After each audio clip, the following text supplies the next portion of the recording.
അബ്രാമും ലോത്തും. Abram ഭാര്യയോടും സ്വന്തമായ സകലത്തോടും കൂടെ ഈജിപ്തിൽ നിന്ന് നെഗേവിലേക്ക് പോയി. ലോത്തും കൂടെ ഉണ്ടായിരുന്നു. അബ്രാമിന് ധാരാളം കന്നുകാലികളും സ്വർണവും വെള്ളിയും ഉണ്ടായിരുന്നു. അവൻ നെഗേവിൽ നിന്ന് ബേഥേൽ വരെയും ബേഥേലിനും ആയിക്കുമിടയെത്താൻ മുൻപ് കൂടാരമടിച്ചതും ആദ്യമായി ബലിപീഠം പണിതതുമായ സ്ഥലം വരെയും യാത്ര ചെയ്തു. അവിടെ അബ്രാം കർത്താവിന്റെ നാമം വിളിച്ചപേക്ഷിച്ചു. അവന്റെ കൂടെ പുറപ്പെട്ട ലോത്തിനും ആട്ടിൻപറ്റങ്ങളും കന്നുകാലിക്കൂട്ടങ്ങളും കൂടാരങ്ങളിലുമുണ്ടായിരുന്നു.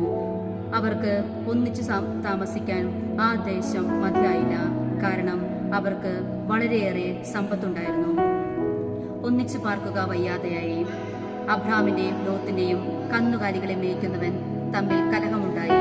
അക്കാലത്ത് കാനാൻകാരും പെരീസ്യരും അന്നാട്ടിൽ പാർത്തിരുന്നു. അബ്രാം ലോത്തിനോട് പറഞ്ഞു, നമ്മൾ തമ്മിലും നമ്മുടെ ഇടയന്മാർ തമ്മിലും കലഹമുണ്ടാകരുത്, കാരണം നമ്മൾ സഹോദരന്മാരാണ്. ഇതാ, ദേശമെല്ലാം നിന്റെ കൺമുൻപിലുണ്ടല്ലോ. എന്നെ പിരിഞ്ഞു പോവുക. ഇടത്തുഭാഗമാണ് നിനക്ക് വേണ്ടതെങ്കിൽ ഞാൻ വലത്തേക്ക് പോയിക്കൊള്ളാം.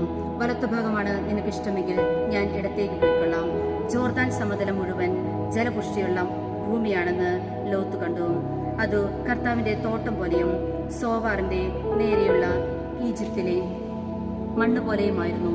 കർത്താവ് സോദോമും ഗമോറയും നശിപ്പിക്കുന്നതിന് മുൻപുള്ള അവസ്ഥയായിരുന്നു അത്.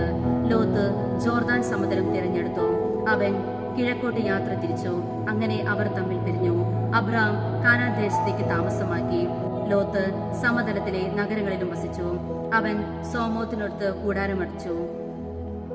സോദോമിലെ ആളുകൾ ദുഷ്ടന്മാരും കർത്താവിന്റെ മുൻപിൽ മഹാപാപികളുമായിരുന്നു. അബ്രാം ലോത്തിൽ നിന്ന് വേർപെട്ടതിനു ശേഷം കർത്താവ് അബ്രാമിനോട് പറഞ്ഞു, നീ തലയുയർത്തി കിഴക്കോട്ടും പടിഞ്ഞാറോട്ടും തെക്കോട്ടും വടക്കോട്ടും നോക്കുക. നീ കാണുന്ന പ്രദേശമെല്ലാം നിനക്കും നിന്റെ സന്താന പരമ്പകൾക്കും എന്നേക്കുമായി ഞാൻ തരും. ഭൂമിയിലെ പൂഴി പോലെ നിന്റെ സന്തതികളെ ഞാൻ വർദ്ധിപ്പിക്കും. പൂഴി ആർക്കെങ്കിലും എണ്ണി തീർക്കാമെങ്കിൽ നിന്റെ സന്തതികളെയും എണ്ണാനാവും. എഴുന്നേറ്റ് ഈ ഭൂമിക്ക് നെടുകയും കുറുകയും നടക്കുക, അത് നിനക്ക് ഞാൻ തരും.